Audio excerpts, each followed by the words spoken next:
Hi, I'm Arnaldo Pangia. Before we start talking about the topic in the video, can you recognize some of the books on my nightstand? The first one is very recognizable and I really recommend that you read it. Yes, that was a very slimy attempt to drive engagement and interactions. But what do you want? It's a jungle out there. And speaking of a jungle, we're talking marketing automations. Over the past few months, I noticed that there are three major players in the marketing automation panorama, and every marketer who is working with automation and wants to pivot towards automation needs to be aware of these at least three options. The first one being Agentic AI, and I'm thinking Claude for starters. The second one being N8N or any kind of node workflow. And the third one being what I call the deterministic automation. That is the automation made with Python and some sort of tech stack such as HTML, CSS, and TypeScript, basically building web apps or, quite simply, Python automation pipelines. What are the pros, what are the cons of each option, and what's the overall vote on whether you should learn it or not?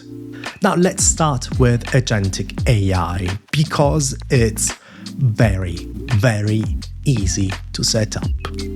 It takes hours to do what you could do in days with N8N or Node kind of automation, or even weeks with simple code. So that's the first thing. Setting up an Agentic AI is very easy. And it's nice, and it's fun, and it makes you feel smart. It gives you a kick. You're hitting the ground running by doing something. Second point, it's cheap. It's rather cheap. And that's also the main argument for many businesses about firing a lot of people. Many people made redundant because it's cheaper for the time being to set up an Agentic AI. Now, that's another thing we need to talk about. It's relatively cheap right now to set up Agentic AI. And many businesses out there, such as OpenAI and also Anthropic, are willfully running on a loss in order to penetrate the market. But if history taught us anything, enshittification is round the corner. At the beginning, businesses need to be very generous to provide a lot of value to final users, so that those users who had the first dose of this nice drug, once you got them hooked, you gauge the price up and you give value to the stakeholders. We saw that with many platforms out there, and by we, I'm talking us marketers. The amount of audience you could reach back in the days where organic was gold, on Meta, on TikTok, well, we're experiencing just a fraction of it right now. If you want reach, you gotta pay.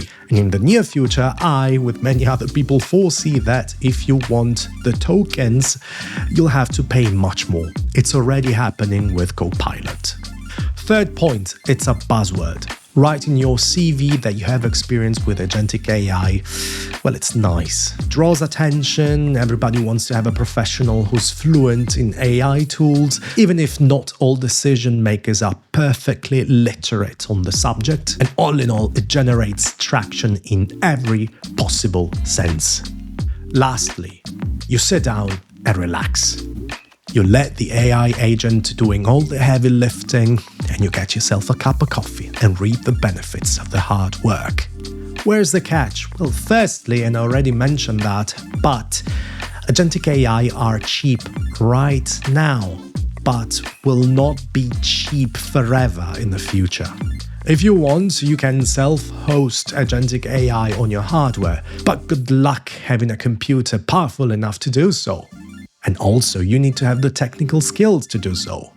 I am having a lot of fun with my big desktop computer, which runs Kubuntu. But it took months to be decent at what I'm doing. And the most important thing, you give up most of your control, and things can go really, really bad. Overall, 9 out of 10. You gotta learn it, and you gotta do it now. Let's now talk about N8N. The first time I learned about node workflow was with DaVinci Resolve. Before that, I would use layer-based workflow, pretty much like Photoshop.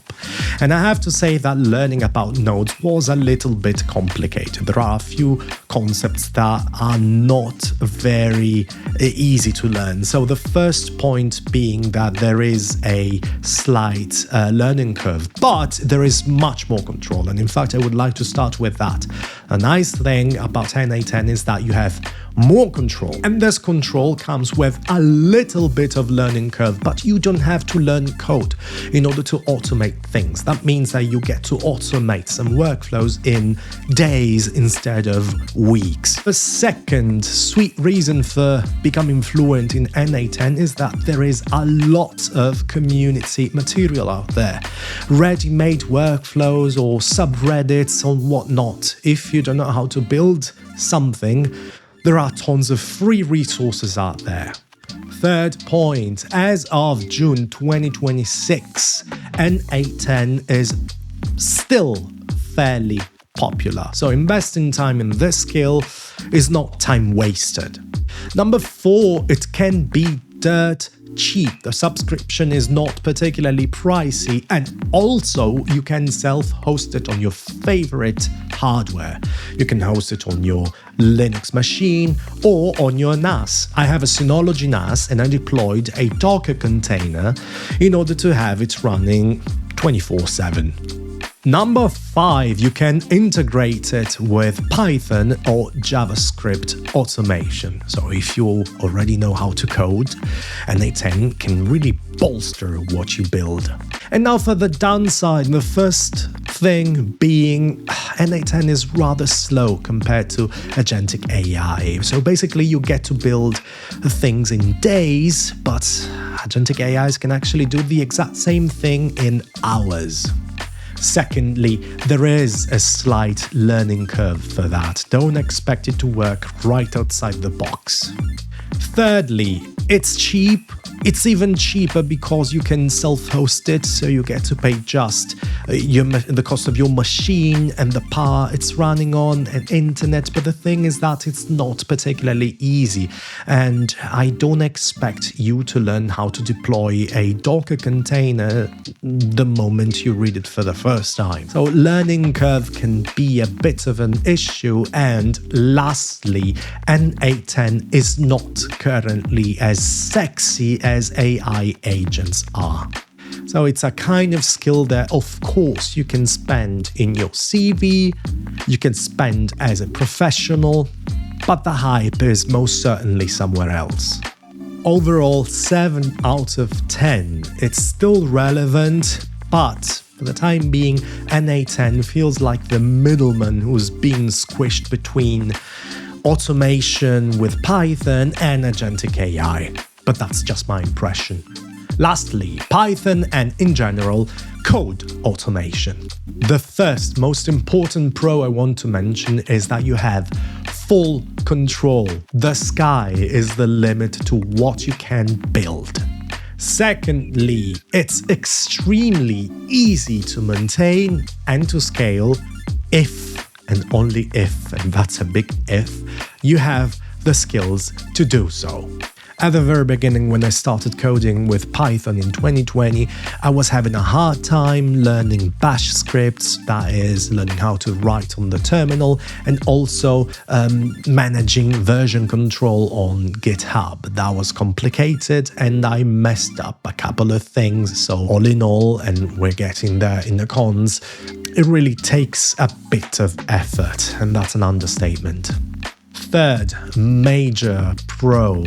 Everything you need to know about Python is available for free. You got a ton of excellent free or very cheap material on Python. If you want to learn Python or any other programming language out there and you don't want to spend a cent of your money, you have a plethora of options out there.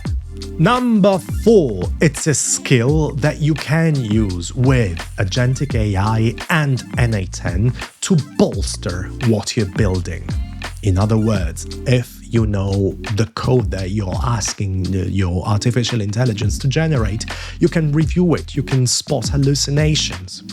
Not only that, but if there are some nodes on N8N that do not do necessarily what you want to do, then you can basically write the behavior of your node yourself. And that is a game changer.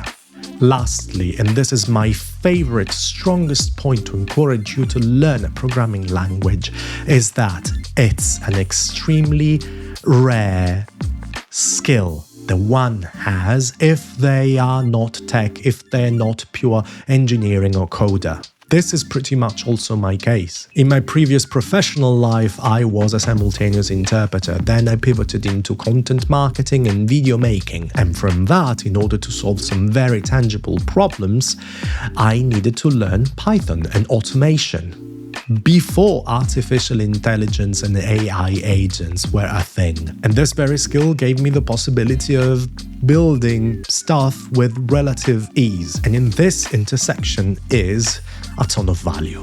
And now for the downside, the first one being that the learning curve is extremely steep compared to Agentic AI and N8N. So if you don't have a genuine passion or interest, it's gonna be tough.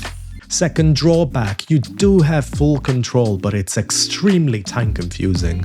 And in 2026, thinking of writing code without AI assistance, well, it feels like a waste of time. The third drawback is that learning Python per se alone is a little bit incomplete. There are other things that you will need to learn, such as version control. That is, can you use GitHub? Do you know what's the difference between git pull, git push, and git commit?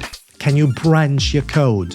It's probably stuff you don't need in a solo project, but you better be ready. Learning Bash script is very important. In other words, knowing how to use your terminal. Lastly, and I think that's a tough one, it's not very sexy. Or rather, I have the impression that Python does 80% of the heavy lifting out there. Really makes a difference between those who have a gist of how automation is working and the other marketers or professionals that are just tinkering a little bit with their computer.